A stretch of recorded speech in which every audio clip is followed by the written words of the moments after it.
Hello दोस्तों, हिंदी के आशा channel में आपका स्वागत है। आज हम पाठ 13 एक तिनका के प्रश्न उत्तर करेंगे। प्रश्न 1, नीचे दी गई कविता की पंक्तियों को सामान्य वाक्य में बदलिए। जैसे एक तिनका आँख में मेरी पड़ा, मेरी आँख में एक तिनका पड़ा। मूठ देने लोग कपड़े की लगे, लोग कपड़े की मूठ देने लगे। क एक दिन जब था मुडेरे पर खड़ा, ख लाल होकर भी दुखने लगी।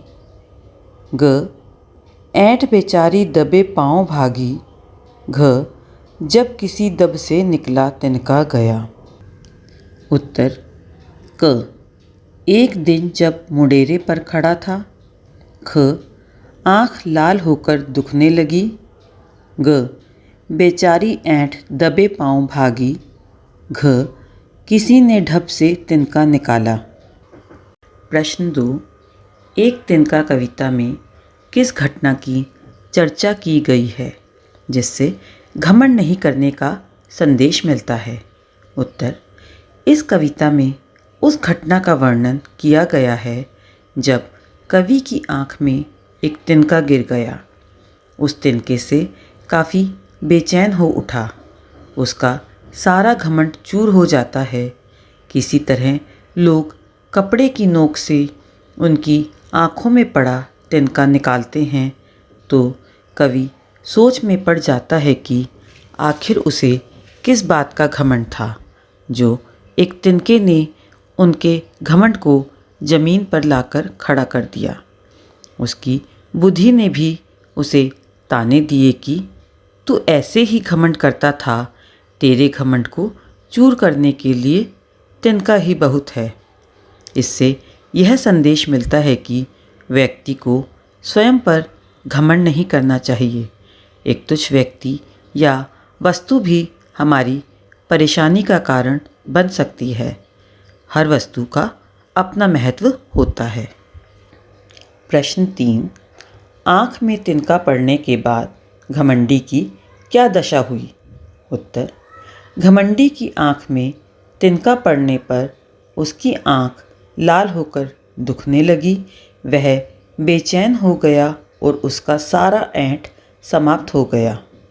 प्रश्न 4, घमंडी की आँख से तिनका निकालने के लिए उसके आसपास लोगों ने क्या किया? उत्तर, घमंडी की आँख से तिनका निकालने के लिए उसके आसपास के लोगों ने कपड़े की मूठ बनाकर उसकी आँख में डाली। प्रश्न 5, एक तिनका कविता में घमंडी को उसकी समझ ने चेतावनी दी। ऐंठता तू किस लिए इतना रहा, एक तिनका है बहुत तेरे लिए। इसी प्रकार की चेतावनी कबीर ने भी दी है। तिनका कभौ न नी दिए, पाँव तले जो होए, कभौ उड़ी आँखिन परे, पीर घनेरी होए। इन दोनों में क्या समानता है और क्या अंतर? लिखिए। उत्तर, दोनों में समानता। दोनों ही दोहों में तिनके को शक्तिहीन न समझने की चेतावनी दी गई है। एक नन्हा सा तिनका आदमी को बेबस कर सकता है। दोनों में अंतर, पहले काव्यांश में तिनके द्वारा कष्ट देने के ढंग का संकेत नहीं है, जबकि दूसरे में स्पष्ट संकेत है। पहले काव्यांश में घमंड ना करने की सलाह दी गई है, जबकि दूसरे में तिनके को भी निंदा ना करने की सलाह दी गई है। प्रश्न, इस कविता को कवि ने मैं से आरंभ किया है। मैं घमंडों से भरा ऐठा हुआ। कवि का यह मैं कविता पढ़ने वाले व्यक्ति से भी जुड़ सकता है और तब अनुभव यह होगा कि कविता पढ़ने वाला व्यक्ति अपनी बात बता रहा है। यदि कविता में मैं की जगह वह या कोई नाम लिख दिया जाए तब कविता के वाक्यों में बदलाव आ जाएगा। कविता में मैं के स्थान पर वह या कोई नाम लिखकर वाक्यों के बदलाव को देखिए और कक्षा में पढ़कर सुनाइए। उत्तर। वह घमंडों से भरा ऐठा हुआ एक दिन जब था मुंडेरे पर खड़ा, आ अचानक दूर से उड़ता हुआ एक तिनका आँख में उसकी पड़ा। वह झिझक उठा हुआ बेचैन सा, लाल होकर आँख भी दुखने लगी। मूठ देने लोग कपड़े की लगे, ऐंठ बेचारी दबे पाँव भगी। जब किसी ढब से निकल तिनका गया, तब उसकी समझ ने यूँ उसे ताने दिए। ऐंठता तू किस लिए इतना रहा, एक तिनका है बहुत तेरे लिए। प्रश्न 2। नीचे दी गई पंक्तियों को ध्यान से पढ़िए। ऐंठ बेचारी दबे पाँव भगी, तब समझने यूँ मुझे ताने दिए। इन पंक्तियों में ऐंठ और समझ शब्दों का प्रयोग सजीव प्राणी की भांति हुआ है। कल्पना कीजिए, यदि ऐंठ और समझ किसी नाटक के दो पात्र होते तो उनको अभिनय कैसा होता।